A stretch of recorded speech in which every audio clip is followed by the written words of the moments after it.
Yo tout le monde!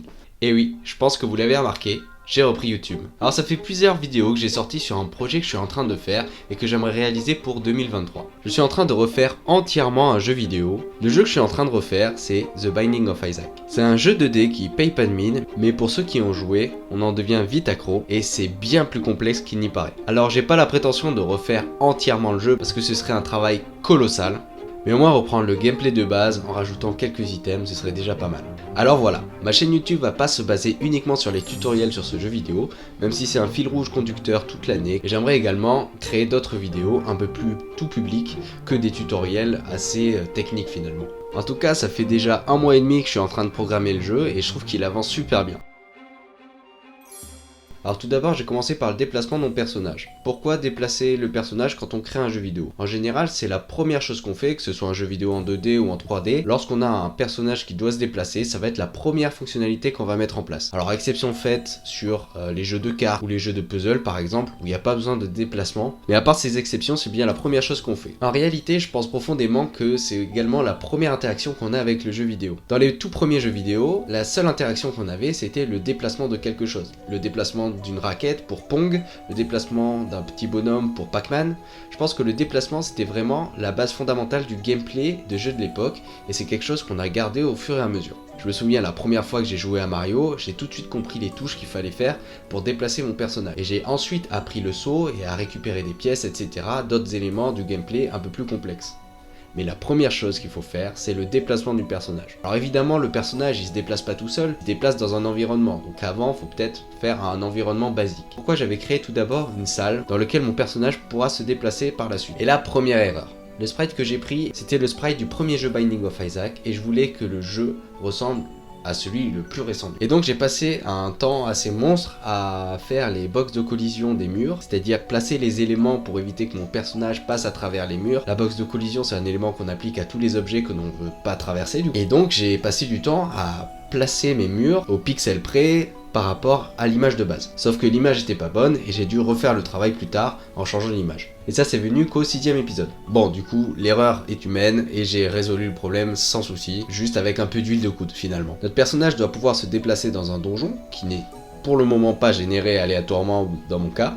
Il n'est même pas du tout généré en fait, j'ai qu'une seule salle. Donc ça arrivera plus tard, mais j'ai déjà fait une vidéo d'ailleurs dans laquelle je générais un donjon aléatoirement, de manière procédurale, et j'avais justement repris l'exemple de Binding of Isaac pour m'inspirer de ça. Donc du coup j'ai déjà le code de pré en soi, et j'aurais juste à l'utiliser, sûrement à le modifier un petit peu pour le jeu, mais bref. Là où je veux en venir, c'est que le déplacement c'est une chose, mais sur notre chemin, il y aura des ennemis qu'il faudra tuer. Et pour tuer les ennemis, il va falloir lancer des projectiles. Le lancement des projectiles était donc la prochaine phase de mon développement. Dans ce jeu, on ne peut pas tirer dans une seule direction. Par exemple, dans un FPS du style Call of Duty ou Valorant, on tire tout le temps devant soi. On tire là où on vise.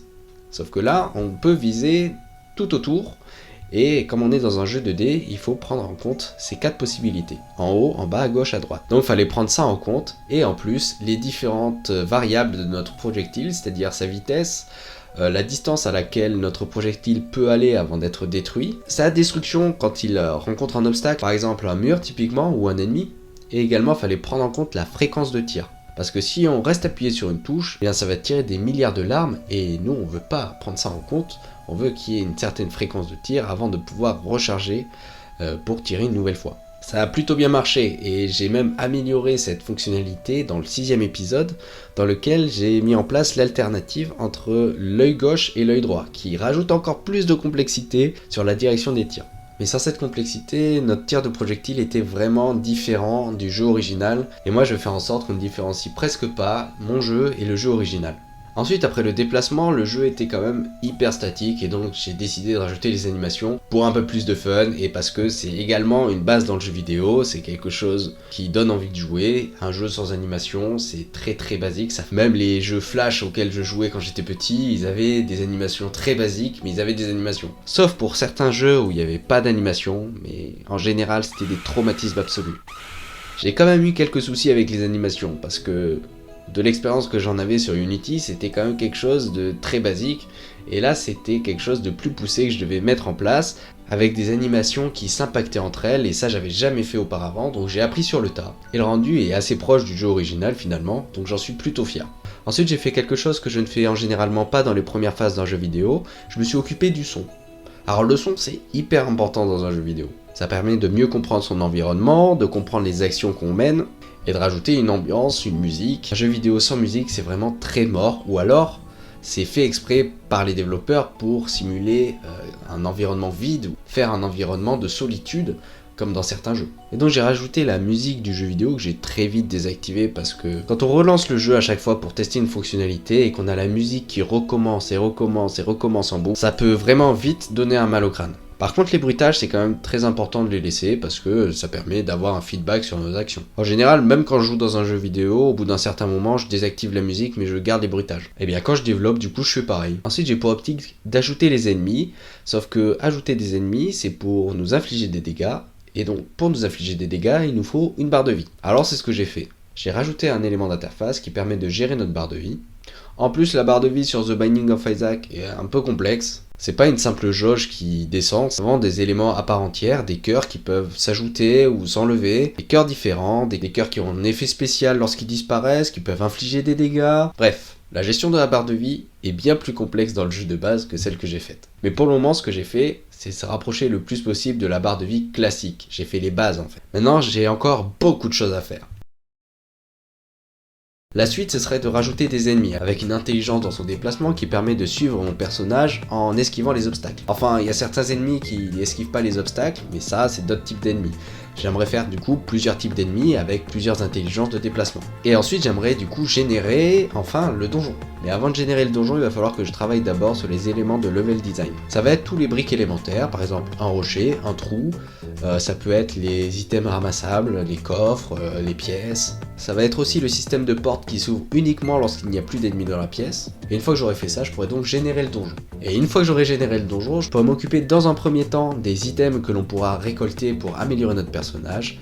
Et dans un second temps, de la salle de boss, avec donc des ennemis qui seront des boss, qui seront un peu plus complexes que les ennemis de base qu'on va retrouver dans les salles. Avec donc des patterns différents selon les boss, et avec toute la mécanique qu'il y a derrière, lorsqu'on bat le boss, de donner un accès au niveau suivant, et donc de régénérer un donjon pour le niveau suivant. Qu'est-ce que je me casse la tête quand même. Est-ce que vous savez pourquoi je fais ça? Quand j'aurai fini ce jeu, qu'est-ce que je vais en faire? En fait, j'aimerais beaucoup entraîner des intelligences artificielles génératives à jouer à un jeu vidéo. Et je me suis dit, pourquoi pas entraîner une intelligence artificielle qui joue à Binding of Isaac. Sauf qu'on peut pas le faire sur le jeu de base, il faut recréer le jeu avant.